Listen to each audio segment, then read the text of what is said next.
अब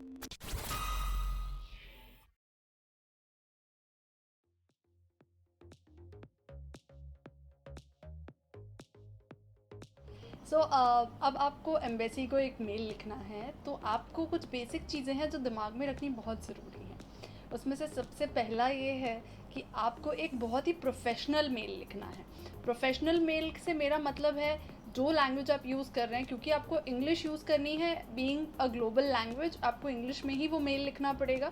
तो आपको ये मेक श्योर करने की बहुत ज़रूरत है कि आप मेल जो लिख रहे हैं उसकी लैंग्वेज बिल्कुल ठीक हो, है ना। लैंग्वेज पोलाइट हो, थोड़ी जेंटल हो, थोड़ी रिक्वेस्टिंग हो, वो इम्पॉर्टेंट है। एंड सेकंड, आपको कोई ग्रामेटिकल एरर्स नहीं करने हैं।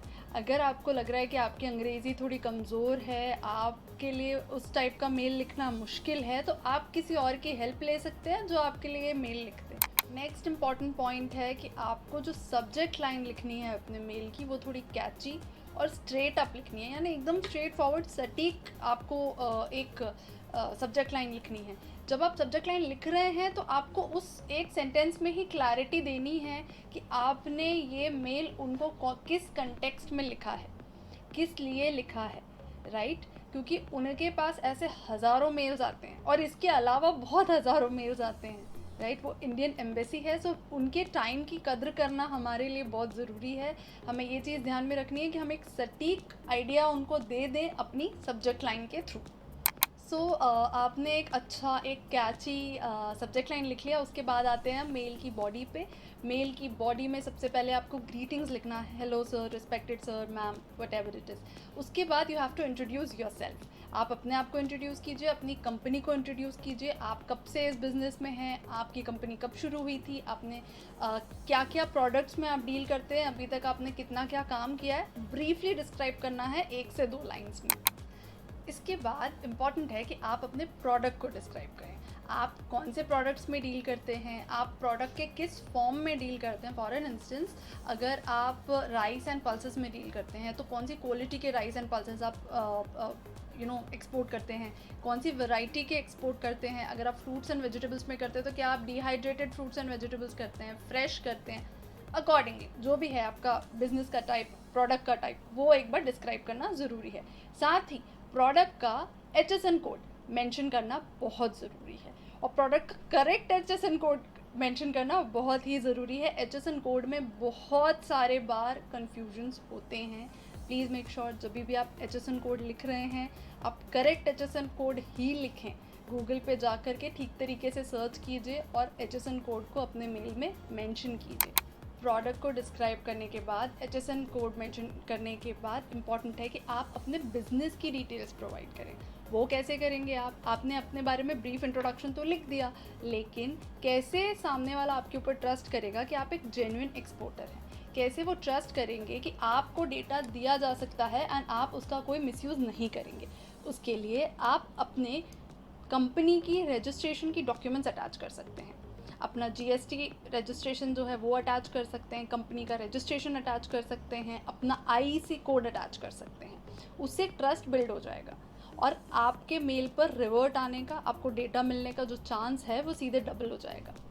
ये मैंने इस वीडियो में पहले भी मेंशन किया है कि प्लीज़ प्लीज़ प्लीज़ आप जो भी मेल लिख रहे हैं उसको थोड़ा सा रिक्वेस्टिंग, थोड़ा प्लीजिंग और थोड़ा सा जेंटल लिखें, राइट। पढ़ने वाले को ऐसा लगना चाहिए कि आप एक प्रोफेशनल हैं, आपने वो मेल को बहुत ही प्यार से लिखा है और आप उनसे रिक्वेस्ट कर रहे हैं कि प्लीज़ वो आपको डेटा प्रोवाइड करें ताकि आप अपने बिज़नेस को और ज़्यादा ग्रो कर सकें, ठीक है। सो प्लीज़ जब आप मेल लिख रहे हैं तो be a little requesting, a little gentle, a little more careful. अब आपने ये मेल लिख दिया, आपने उनको सेंड कर दिया। इसके बाद आप एक बफर टाइम लेकर के चलिए कि 7 to 8 डेज़ का समय लग सकता है आपको रिवर्ट आने में, कई बार उससे ज़्यादा टाइम भी लगता है।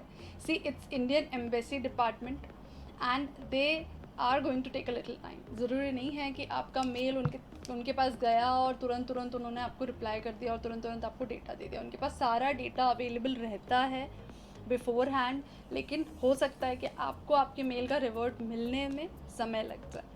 So have a little patience. अब मैं एक बहुत ही इम्पॉर्टेंट चीज़ बताने वाली हूँ, प्लीज़ इसे ध्यान से देखिएगा, ध्यान से सुनिएगा और कहीं पर जॉट डाउन करके लिख करके रख लीजिए। अगर आप इंडियन एम्बेसी को मेल लिखना चाहते हैं तो इंडियन एम्बेसी, फॉर एग्जांपल आपने सिंगापुर के इंडियन एम्बेसी को मेल लिखना है, आपने सर्च किया इंडियन एम्बेसी इन सिंगापुर। अब जब आप जाएंगे वहाँ तो आपको 10 टाइप की वहाँ पर आपको मेल आईडीज़ दिखेंगी। आपको कॉमर्स वाली मेल आईडी पे क्लिक करना है, वो वाली मेल आईडी को कॉपी करना है और उसको मेल लिखना है, ठीक है। वहाँ पर ऐसा नहीं कि जो आपको पहली मेल आईडी दिखे आपने उसी पे मेल लिख के भेज दिया, ठीक है। वहाँ पर इंडियन एम्बेसी में भी कम से कम I just don't know 15-20 departments होंगी, शायद उससे ज़्यादा होंगे। सो हर कंट्री में जो इंडियन एम्बेसी होती है उसमें अलग अलग डिपार्टमेंट्स होते हैं। आपको ध्यान रखना है कि आपको मेल कॉमर्स डिपार्टमेंट को लिखना है।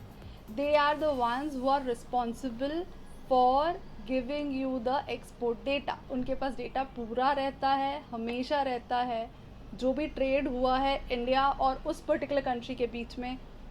लेकिन आपको मेल सही डिपार्टमेंट को लिखना है, नहीं तो आपका मेल ऐसे आप वेट करते रह जाएंगे कि अरे 7 डेज़ हो गए, 15 डेज़ हो गए, 1 महीना हो गया, मेरे को रिप्लाई नहीं आ रहा, because you have written the mail to the wrong department.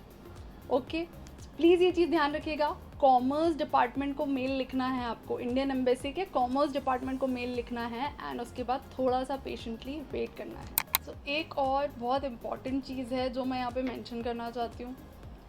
जब भी आप कॉमर्स डिपार्टमेंट को, इंडियन एम्बेसी के कॉमर्स डिपार्टमेंट को जब भी आप मेल भेजते हैं एक्सपोर्ट डेटा के लिए, तो वो डेटा एक रॉ डंप होता है, ठीक है। जो HSN कोड आपने भेजा है उसका एक रॉ डंप है, वो कुछ भी उसमें फ़िल्टर्ड नहीं है।